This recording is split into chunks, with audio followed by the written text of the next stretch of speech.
Hello छात्रों, आज इस वीडियो के माध्यम से मैट्रिक्स पार्ट 2 के बारे में डिस्कस करेंगे, जिसमें आव्यूह की रैंक ज्ञात करना सीखेंगे और सहखंडज मतलब एडजॉइंट निकालना सीखेंगे। तो सबसे पहले आव्यूह की रैंक ज्ञात करना सीखते हैं। Method to find rank matrix. तो आव्यूह का रैंक निकालने के लिए दो मेथड होते हैं। पहला है माइनर मेथड, दूसरा है आइक्लॉन रूप में।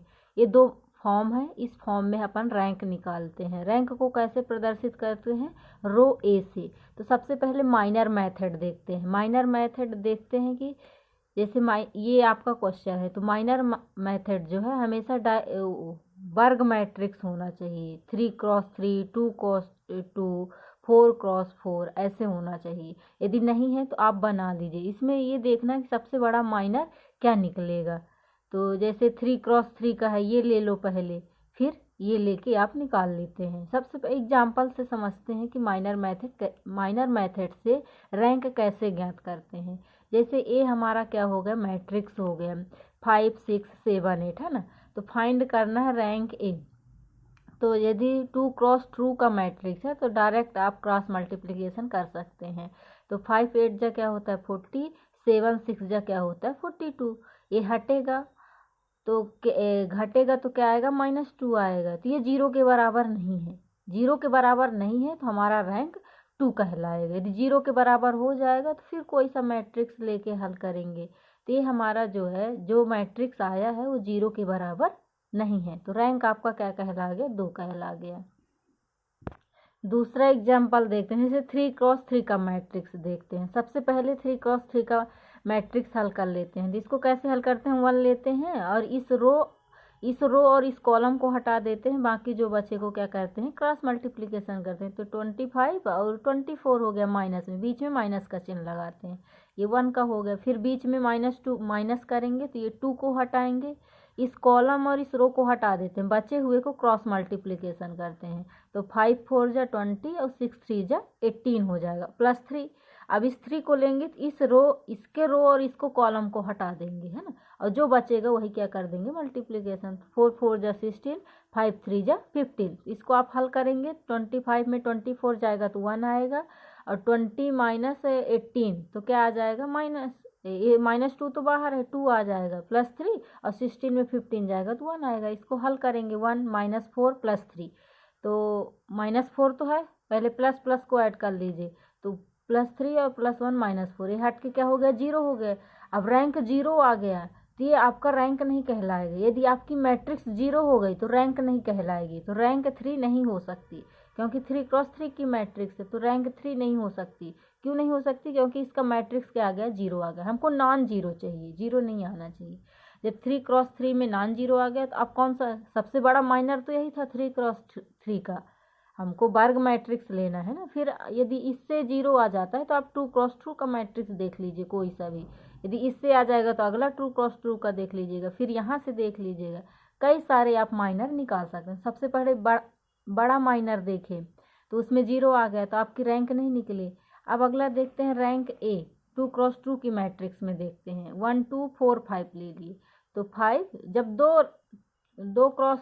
2 का मैट्रिक्स है तो डायरेक्ट आप मल्टीप्लिकेशन कर सकते हैं। -5 और -8, ये घट के क्या आ गया, -3। रैंक ए जो है 0 नहीं हुआ, इसलिए आपका रैंक ए क्या कहला गया, 2 कहला गया।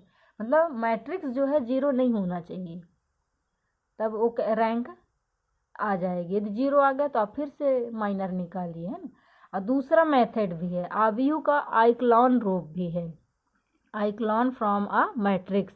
इसका क्या नियम है, पहला है echelon form since like upper triangular matrix. सबसे पहले आप इसको अपर ट्रेंगुलर मैट्रिक्स बनाइए।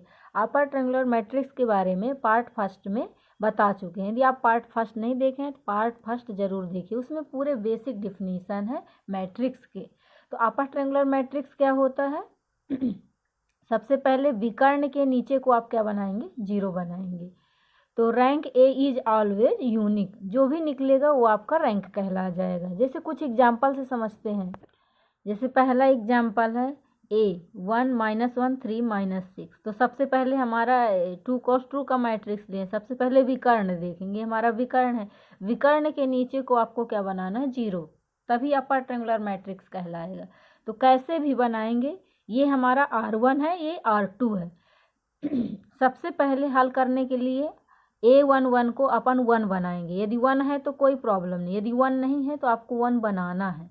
तो 1 तो है, R1 में कुछ भी नहीं करना। R2 में ऐसा क्या करें कि R2 आपका क्या हो जाए, 0 हो जाए। तो R2 टेस्ट करेगा R2 माइनस, यदि इसमें 3 का मल्टीप्लिकेशन कर दें और R2 से घटा दें, तब हमारा A21 क्या हो जाएगा, 0 हो जाएगा। तो R2 test R2 minus 3R1, तो ये 0 हो गया। अब तो आगे कोई संभावना ही नहीं है, क्योंकि 2 cos 2 का मैट्रिक्स है। तो रैंक आपका क्या कहला गया, 2 कहला गया। यदि ए भी 0 हो जाता तो रैंक आपका 1 कहलाता। जहाँ जहाँ क्या होंगे, डिजिट रहेंगे, वही आपके रैंक कहलाएंगे। तो रैंक 2 हो गया।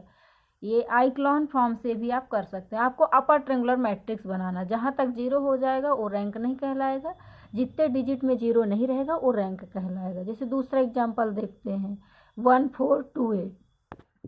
तो ऊपर तो 1 है और नीचे आपको क्या बनाना है, विकर्ण के नीचे आपको 0 बनाना, मतलब इसको 0 बनाना है। तो ऐसा आप क्या करेंगे R1 के साथ कि R2 0 हो जाए।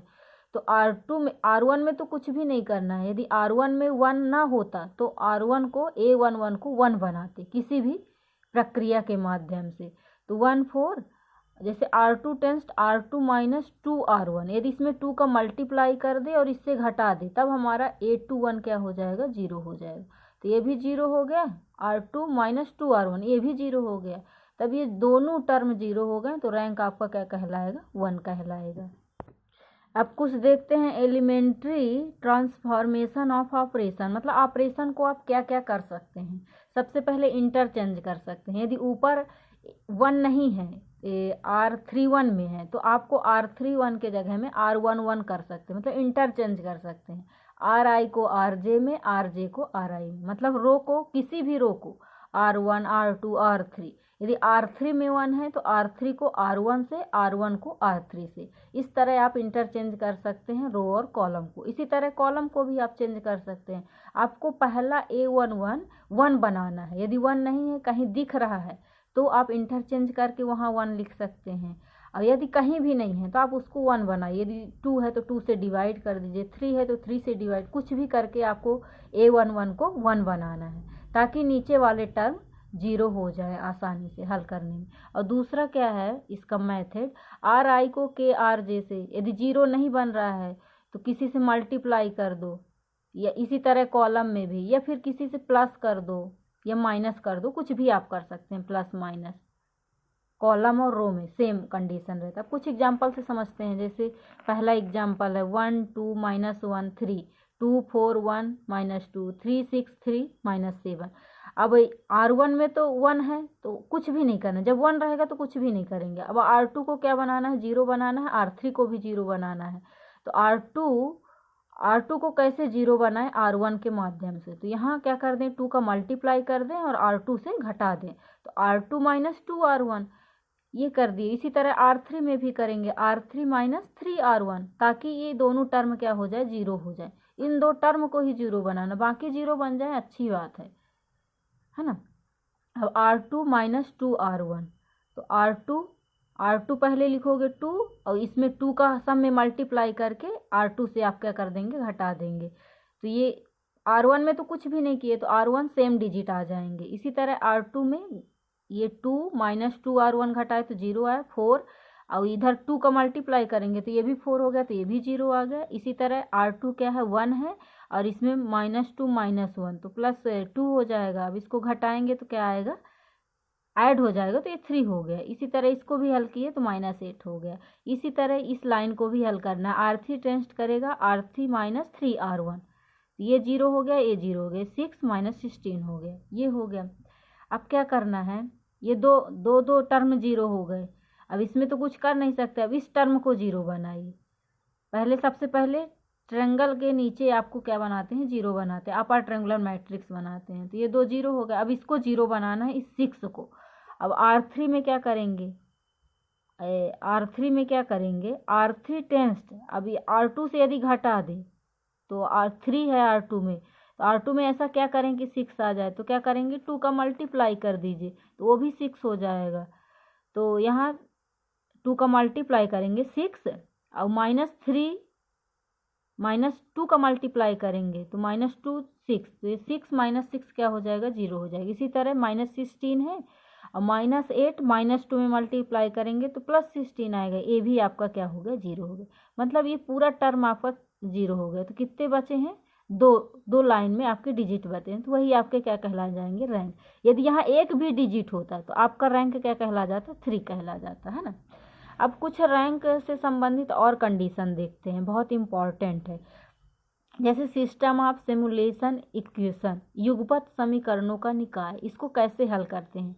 ax = b, ए हमारा क्या है, कोफिशिएंट है, x क्या है, x1 x2 x3 है, b हमारा क्या है, कांस्टेंट मैट्रिक्स। ये हमारा इक्वेशन फर्स्ट हो गया। तो इसमें भी कई सारे कंडीशन होते हैं। पहला है होमोजीनियस सिस्टम। होमोजीनियस सिस्टम क्या होता है, समघातीय समीकरण।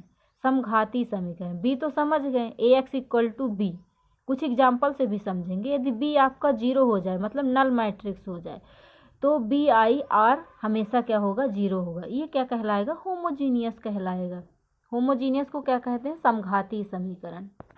दूसरा है नॉन होमोजीनियस सिस्टम। यदि B does not equal to 0 हो, मतलब B जो है नल मैट्रिक्स ना हो, तब क्या करेंगे, at least BI is non zero, तब ये हमारा क्या कहलाएगा, नॉन होमोजीनियस कहलाएगा। तीसरा क्या है, कंसिस्टेंस सिस्टम।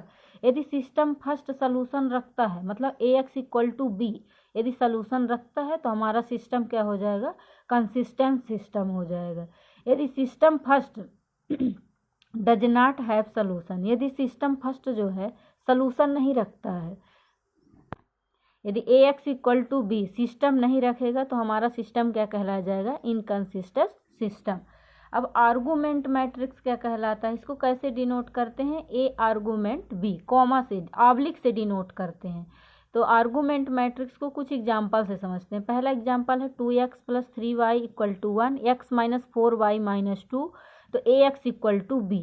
ए हमारा क्या कहलाएगा, डिजिट 2 3, x का कोफिशिएंट और y का कोफिशिएंट, तो 2 3 1 - 4, और x क्या कहलाएगा, xy बता ही चुके हैं, और b आपका ये वाला टर्म कहलाएगा। तो ये b क्या है, नॉन जीरो है, जीरो नहीं है, तो ये क्या हो जाएगा, नॉन होमोजीनियस कहलाएगा। ये b है, इसी को b कहते हैं। तो इसको यदि ए आर्गूमेंट b के रूप में लिखेंगे तो कैसे लिखेंगे, x टर्म को हटा देते हैं, 2 3 1 - 4, और ये आर्गूमेंट का ये आपका चिन्ह है ऑब्लिक, तो लास्ट में जो b बचता है वो लिख देते हैं। कुछ एग्जांपल से और समझते हैं आर्गूमेंट को। जैसे 2x + 3y + 4z = 1, और x - 3y, अब z नहीं है, जब z नहीं है तो आप क्या ले लेंगे, 0 ले लेंगे, = 4, और y + 7z = 11। तो ax = b के रूप में लिखिए, 2 3 4 1 - 3 0, 0 क्यों लिए, क्योंकि जो जिसका कोफिशिएंट नहीं है उसको अपन क्या लिखते हैं, 0 लिखते हैं। आप यहाँ लिख सकते हैं 0z, अब यहाँ x नहीं है तो 0x आप बना सकते हैं, 0x + y + 7z, ये लिख दिए। अब इसको आर्गूमेंट के रूप में लिखना है तो इस x को हटा के आप क्या लिख दोगे, y वाला लिख दोगे, 2 3 4 1 - 3 0 0 1 7 1 4 11। अब जब होमोजीनियस और नॉन होमोजीनियस सिस्टम हो तब कैसे आप सॉल्यूशन करेंगे। जैसे नॉन होमोजीनियस को ले लेते हैं, सबसे पहले हमेशा क्वेश्चन नॉन होमोजीनियस सिस्टम से ही आता है, क्योंकि v हमारा 0 नहीं होना चाहिए, नल मैट्रिक्स नहीं होना चाहिए। तब अपन क्या करेंगे, ax = v, तो आपको फाइंड करना है रैंक a या रैंक a आर्गूमेंट v, है ना। तो इसको दो रूप में आप क्या कर सकते हैं, हल कर सकते हैं। तो पहला क्या है, यदि रैंक a जो है रैंक a आर्गूमेंट b के बराबर हो जाए, तो यदि आपको फाइंड करना rank A and rank A argument B, तो इसके दो कंडीशन बनते हैं। पहला कंडीशन क्या है, यदि रैंक ए आर्गूमेंट बी के बराबर हो जाए, तब आपका सिस्टम इज क्या हो जाएगा, कंसिस्टेंस हो जाएगा, मतलब इसके कोई ना कोई सलूशन बनेंगे। यदि रैंक ए जो है रैंक ए आर्गूमेंट बी के बराबर नहीं है तो सिस्टम क्या हो जाएगा, इनकंसिस्टेंट सिस्टम हो जाएगा, है ना। तो यदि इनकंसिस्टेंट सिस्टम है तब तो कुछ करना ही नहीं है। जब कंसिस्टेंट सिस्टम होगा इसके भी दो कंडीशन बनेंगे। पहला कंडीशन क्या है, रैंक ए आर्गूमेंट बी बराबर हो जाएंगे n के, जैसे m क्रॉस n लिखते हैं तो मैट्रिक्स n के बराबर हो जाएंगे, नंबर ऑफ अननोन, तब ये सिस्टम क्या हो जाएगा, कोई ना कोई सलूशन रखेगा, हैव यूनिक सलूशन रखेगा। यदि रैंक ए आर्गूमेंट बी बराबर नहीं है n के, तो system have infinitely number of solution, ये इनफाइनाइटली नंबर सोल्यूशन रखेगा, है ना। ये अपन एक इसका था नॉन होमोजीनियस सिस्टम का था, क्योंकि नॉन होमोजीनियस सिस्टम से ही क्वेश्चन बनते, बी हमेशा जीरो नहीं होता है। यदि बी जीरो हो उसके भी कंडीशन है। होमोजीनियस सिस्टम मतलब समघाती सिस्टम, ये क्या होता है, बी इक्वल टू जीरो, जब बी आपका क्या हो जाए, जीरो हो जाए, तो इसका कंडीशन क्या होता है, A x equal to zero, it is always consistent. यदि रैंक ए जो है एन के बराबर हो, एम क्रॉस एन की, तब ये क्या है, सिस्टम रखेगा यूनिक ट्रिवियल सोल्यूशन, मतलब कोई ना कोई एक यूनिक सिस्टम रखेगा, वो एग्जिस्ट करेगा 0 0 0 से, है ना। और जब रैंक ए जो है एन के बराबर ना हो, तब क्या कहलाएगा, infinitely number of solution exist करेगा। अब कुछ एग्जाम्पल से समझते हैं। Test the consistence of if so find solution. तो पहला क्वेश्चन क्या है, x plus y plus z equal to 3, x plus 2y plus 3z equal to 4, x plus 4y plus 9z equal to 6। तो इसको कैसे लिखेंगे, ए आर्गूमेंट बी से। ए argument B लिखने का तरीका आपको पता ही चल चुका है। सबसे पहले ए के कॉफिशिएंट होंगे, ए पूरे, फिर आर्गूमेंट लग जाएगा, फिर बी के कॉफिशिएंट होंगे। तो ये आर्गूमेंट भी रैंक निकालने के लिए तो बता ही चुके हैं। विकर्ण के नीचे मतलब डायगोनल के नीचे सबसे पहले आपको अपर ट्रायंगुलर मैट्रिक्स बनाना है, जीरो बनाना है। तो R1 तो 1 है, R2 1 नहीं है, तो R2 को जीरो बनाइए, R3 को जीरो बनाइए। R1 यदि 1 नहीं होता तो 1 बनाते, या फिर कहीं भी 1 होता तो इंटरचेंज करते। अब 1 है तो R2 और R3 को क्या बनाएंगे, जीरो बनाएंगे। तो R2 भी 1 है तो R2 minus R1, R3 minus R1, ऐसा भी करेंगे तो जीरो प्राप्त हो जाएगा। हल करेंगे तो ये मिलेगा। अब क्या करना है, इस R3 को जीरो बनाना है। इस R2 तो हमारा जीरो हो गया, अब इस R3 को जीरो बनाइए, इस 3 को। तो R3 माइनस, यदि R2 में 3 का मल्टीप्लाई करके घटा देंगे तो ये हमारा क्या बन जाएगा, जीरो बन जाएगा। तो ये भी जीरो बन गया, है ना। अब इसको हल करें तो ये जीरो आ गया। अब यहाँ देखना है कि रैंक ए जो है, रैंक ए तो 3 हो गया, यहाँ रैंक ए 3 हो गया। यदि ए भी जीरो हो जाता तो रैंक आपका क्या कहलाता, 2 कहलाता। और रैंक ए आर्गूमेंट ए तो हमेशा ही 3 कहलाएगा। जब ए लाइन पूरे जीरो हो जाते तब रैंक ए आर्गूमेंट क्या कहलाता, 2 कहलाता, है ना। तो ये क्या हो गया, जब रैंक ए आर्गूमेंट बी के बराबर है तो सिस्टम क्या हो गया, कंसिस्टेंस हो गया। तो आप इसको हल कर सकते हैं, कोई ना कोई सोल्यूशन तो अवश्य आएगा। तो हल करेंगे 1 1 1। कैसे हल करेंगे, A x equal to B के रूप में आप हल करेंगे, है ना। तो A x equal to B, तो एक्स प्लस वाई, इन तीनों का मल्टीप्लाई ऐसे करते हैं। तो x plus y plus z, और यहाँ एक्स जीरो है तो वाई प्लस 2z, और यहाँ एक्स वाई दोनों जीरो है तो 2z हो गया। और ये आपकी समीकरण 1 समीकरण 2 प्राप्त हो गया। यहाँ 2z इक्वल टू जीरो तो z equal to zero, z का मान समीकरण 2 में रख दो तो बाई का मान प्राप्त हो जाएगा, और बाई और जेड का मान समीकरण 1 में रख देंगे तो एक्स की वैल्यू प्राप्त हो जाएगी। तो एक्स वाई जेड तीनों का मान पता चल गया, आपको कोई ना कोई सलूशन मिला।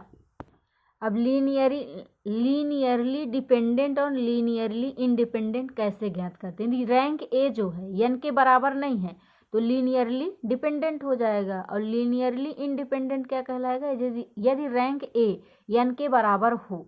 तो कुछ एग्जाम्पल से समझते हैं। x1 आपका 3 माइनस 9 12 है, और x2 क्या है, -4 12 -16 है। तब इसका सलूशन कैसे ज्ञात करेंगे, x1 आप लिख दिया 3 माइनस 9 12, और -4 12 और -16, तो ये क्या हो गया, रो और कॉलम, तो m क्रॉस n 3 क्रॉस 2 हो गया। तो R2 निकाल लिए, R2 निकालेंगे तो क्या हो जाएगा, R2 प्लस 3R1। इसको आपको क्या बनाना है, जीरो बनाना है, मतलब अपर ट्रायंगुलर मैट्रिक्स बनाना है रैंक निकालने के लिए। 3 है, 3 को या तो आप पहले 1 बना लीजिए तो डायरेक्ट हल कर दीजिए। तो R2 को कैसे जीरो बनाया जाए, तो R2 टेंस्ट करेगा 3R1। यदि 3 में इसका मल्टीप्लाई कर दे और इसमें जोड़ दें तो ये आपका क्या बन जाएगा, जीरो। तो ये दोनों ही जीरो बन रहे हैं। इसी तरह R3 में इसमें 4 का मल्टीप्लाई करके घटा दे तो R3 आपका क्या हो जाएगा, जीरो। तो रैंक ए क्या हो गया, 1। ये जो है एन के बराबर नहीं है, एन के बराबर नहीं है, तो ये क्या हो गया, लीनियरली डिपेंडेंट हो गया। क्योंकि जब बराबर नहीं रहेगा रैंक ए एन के तो लीनियरली क्या हो जाएगा, डिपेंडेंट हो जाएगा। यदि बराबर है तो लीनियरली इंडिपेंडेंट हो जाएगा। तो कुछ इंडिपेंडेंट के भी क्वेश्चन समझते हैं। जैसे दूसरा एग्जांपल है 1 1 0 1 0 1 0 0 0 1 1 आर लीनियरली डिपेंडेंट है या लीनियरली इंडिपेंडेंट। तो आप सबसे पहले इसको हल करेंगे। तो 3 क्रॉस 3 का मैट्रिक्स है। इस मैट्रिक्स को क्यों निकालते हैं, क्योंकि हमको एन पता चल जाती है। एन आपका 3 है तो सबसे पहले ऊपर तो 1 है तो R2 और R3 को क्या बनाएंगे, 0। तो R2 टेस्ट करेगा R2 माइनस R1 से, है ना। ये तो 0 है ही है तो इसको बस 0 बनाना है।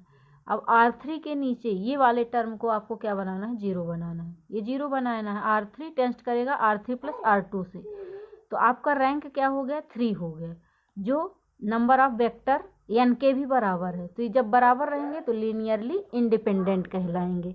तो हमारे वीडियो को देखने के लिए धन्यवाद। अगले वीडियो में पार्ट 3 में आप एडजॉइंट सीखेंगे।